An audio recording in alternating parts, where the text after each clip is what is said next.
ಮಾತಾಡ್ತಾ ಇದಾರಲ್ಲ. ಯತ್ನಾಳು ಬುದ್ಧಿ ಭ್ರಮಣೆ ಆಗಿದೆ, ಬುದ್ಧಿ ಭ್ರಮಣೆ ಆಗಿದೆ ನೋಡಿ. ಹೇಳಿದ ತಕ್ಷಣ ಜನ ನಗ್ತವೆ, ಮಾಧ್ಯಮದಲ್ಲಿ ಜನಗಳು ನಗ್ತಾರೆ. ಅವ್ರ ಹೆಸರು ಹೇಳಿದ್ರೆ ಮುಜುಗರ ಆಗುತ್ತೆ ನಮಗೆ. ಅವ್ರದ್ದು ಏನು ಅಜೆಂಡಾ? ಯಡಿಯೂರಪ್ಪ ವಿಜೇಂದ್ರ ಬೈಯೋದು ಒಂದೇ ಒಂದು ಅಜೆಂಡಾ. ಹೈಕಮಾಂಡ್ ಯಾಕೆ ಸರ್ ಅವ್ರ ವಿರುದ್ಧ ಅಂಥವ್ರನ್ನ ನೋಡಿ ಭಾಳ ಮಾಡೋರನ್ನ ನಂಬೋದು. ಈ ಅರೆನಿದ್ರೆಯಲ್ಲಿ ಇದ್ದಾರಲ್ಲ ಅದು ಅರೆ ಹುಚ್ಚರು. ನಿದ್ರೆ ಮಾಡಿ ನಡೆಸ್ತಕ್ಕಂಥ ವ್ಯಕ್ತಿ ಅರೆ ಹುಚ್ಚರು.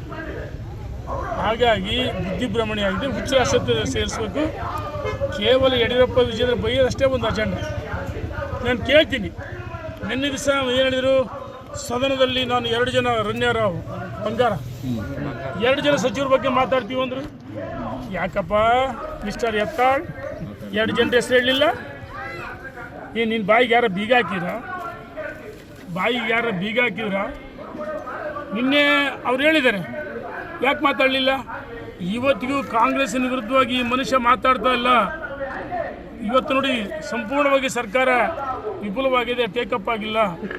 ಆದರೆ ಒಂದೇ ಒಂದು ಕಡೆ ಸರ್ಕಾರ ಏಜೆಂಟ್ರಾಗಿ ಇವರು ಕೆಲಸವನ್ನು ಮಾಡ್ತಾ ಇದ್ದಾರೆ. ಒಂದು ಸರಿ ಸಿದ್ದರಾಮಯ್ಯ ಅವರು ಹೊಗಳ್ತಾರೆ, ಇವರು ಹೊಗಳ್ತಾರೆ, ಇವರು ಅವ್ರು ಹೊಗಳ್ತಾರೆ. ಹಾಗಾಗಿ ಈ ಸನ್ಮಾನ್ಯ ಯತ್ನಾಳ್ರವರು ಇವತ್ತೆಲ್ಲ ಒಂದು ಕಡೆ ಸಿದ್ದರಾಮಯ್ಯವ್ರ ಮೋರ್ಚಾಗಿ ಕೆಲಸ ಮಾಡ್ತಾ ಇದ್ದಾರೆ. ಇವ್ರಿಗೆ ಯೋಗ್ಯತೆ ದೇವ್ರ ರಿಪೇರಿಗೆ ಯಾಕೆ ಸೋತ್ರಿ? ದೇವ್ರ ರಿಪೇರಿ ಸೋತರು ರಾಜಕೀಯ ನಿಮಗೆ ವನವಾಸ ಅನುಭವಿಸಿದ್ರು. ಸನ್ಮಾನ್ಯ ಯಡಿಯೂರಪ್ಪನವರು ಇವ್ರನ್ನ ಕರೆತಂದು ಬಿಜಾಪುರದಲ್ಲಿ ಸ್ಪರ್ಧೆಗೆ ಅವಕಾಶ ಮಾಡಿಕೊಡ್ರಿ, ಗೆದ್ರು. ಯತ್ನಾಳ್ ಅಂತ ಜನ ಓಟ್ ಹಾಕಿಲ್ಲ. ಅಲ್ಲಿ ಹಿಂದೂ ವರ್ಸಸ್ ಮುಸ್ಲಿಂ ಅಲ್ಪಸಂಖ್ಯಾತರು, ಹಿಂದೂಗಳು ಸಾಮೂಹಿಕವಾಗಿ ಮತ ಹಾಕ್ತಾರೆ. ಹಾಗಾಗಿ ನಿನ್ನ ನಿಜವಾದ ಬಣ್ಣ, ನಿನ್ನ ನಿಜವಾದ ಕ್ಷೇತ್ರ ಬಬಲೇಶ್ವರ ಬಾರಪ್ಪ. ಬಬಲೇಶ್ವರಲ್ಲಿ ಯಾಕೆ ಸ್ಪರ್ಧೆ ಮಾಡ್ತಾಯಿಲ್ಲ? ಅಲ್ಲಿಯ ಪ್ರಭಾವಿ ಸಚಿವರ ಜೊತೆಗೆ ಹೊಂದಾಣಿಕೆ ಮಾಡಿಕೊಂಡು ಹಣ ತಗೊಂಡು ಭ್ರಷ್ಟಾಚಾರ ರಾಜಕೀಯ. ಯಡಿಯೂರಪ್ಪನ ಬಗ್ಗೆ ವಿಜೇಂದ್ರ ಬಗ್ಗೆ ಭ್ರಷ್ಟಾಚಾರದ ಮಾತಾಡ್ತೀನಿ. ನಾಚಿಕೆ ಆಗ್ಬೇಕಲ್ಲ ನಿನಗೆ? ನೀನೇ ದೊಡ್ಡ ಭ್ರಷ್ಟ. ಒಂದ್ಸರಿ ಹಿಂದೂ ಅಂತ ಹೇಳ್ತಿ, ಒಂದ್ಸರಿ ವೀರಶೈವ ಲಿಂಗಾಯತ ಅಂತ ಹೇಳ್ತಿ, ಒಂದ್ಸರಿ ಪಂಚಮಶಾಲಿ ಸಮಾಜ. ಯಾರಿಗೂ ನಿನ್ನಿಂದ ಒಳ್ಳೇದಿಲ್ಲ. ಆ ಪಂಚಮಶಾಲಿ ಸಮಾಜದ ಮೇಲೆ ಲಾಠಿ ಚಾರ್ಜ್ ಆಯ್ತು. ನಾವು 2A ಮೀಸಲಾತಿನೇ ಕೇಳಿಲ್ಲ ಅಂತ ಹೇಳಿದ್ರಿ. ಮೊನ್ನೆ ಬೆಂಗಳೂರಿಗೆ ಯಾರೋ 25-30 ಜನ ಅನ್ನೋನ್ ಪರ್ಸನ್ಸ್ ಅವರು ಕಟ್ಕೊಂಡು ಮೀಟಿಂಗ್ ಮಾಡಿ ನಾನು ವೀರಶೈವ ಲಿಂಗಾಯತ ಸಮಾವೇಶನ ರೇಣುಕಾಚಾರ್ಯ ಮಾಡೋ 10 ದಿವಸಕ್ಕೆ ಮಾಡ್ತೀವಿ ಅಂತ ಹೇಳಿದ್ರಿ. ಮೊನ್ನೆ ಹೇಳ್ತೀರಿ ನಾವು ಹಿಂದೂ ಮಹಾಸಂಘ ಮಾಡ್ತೀವಿ ಅಂತ ಹೇಳ್ತೀರಿ. ಯಾಕಪ್ಪ ನಮ್ಮನ್ನು ಆದರ್ಶ ಅಂತ ನೀವು ಅನ್ಕರಣೆ ಮಾಡ್ತೀವಿ? ನೀನು ತಾಕತ್ತಿದ್ರಿ ಮಾಡಿ, ಯಾರು ಬೇಡ ಅಂತಾರೆ? ನಾವೇನು ನೀನು ಕೈ ಹಿಡ್ಕೊಂಡಿವ? ನಿನಗೇನು ಬಾಯಿ ಬೀಗ ಹಾಕಿದ್ದೀವ?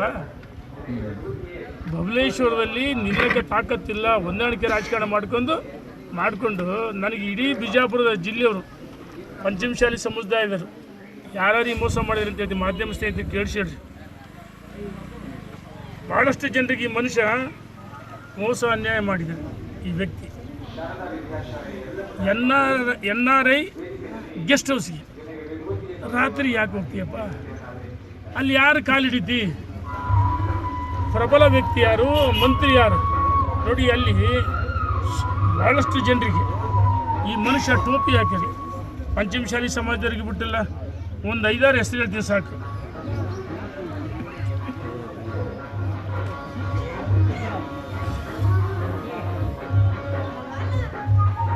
ನೋಡಿ, ಸರಸಂಘ ಪರಿವಾರದಲ್ಲಿ ಸಹಕಾರ ಭಾರತಿ ವಿಂಗ್ನಿಂದ ಕರ್ನಾಟಕ ಸೌಹಾರ್ದ ಸಂಘದ ಚುನಾವಣೆಯಲ್ಲಿ ಸಂಜಯ್ ಪಾಟೀಲ್ ಕನಮುಡಿಯವರಿಗೆ ಸಂಘ ಪರಿವಾರ ಸಹಕಾರದಿಂದ ಭಾರತೀಯ ಜನತಾ ಪಾರ್ಟಿಯ ಅಧಿಕೃತ ಅಭ್ಯರ್ಥಿಯನ್ನೇ ಟಿಕೆಟ್ ಘೋಷಣೆ ಮಾಡಿತ್ತು.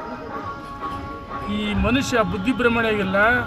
ತನ್ನ ಮಗನಿಗೆ ಪಕ್ಷೇತರ ಅಭ್ಯರ್ಥಿ ನಿಲ್ಲಿಸಿ ಪಕ್ಷದ ಅಧಿಕೃತ ಅಭ್ಯರ್ಥಿ ವಿರುದ್ಧ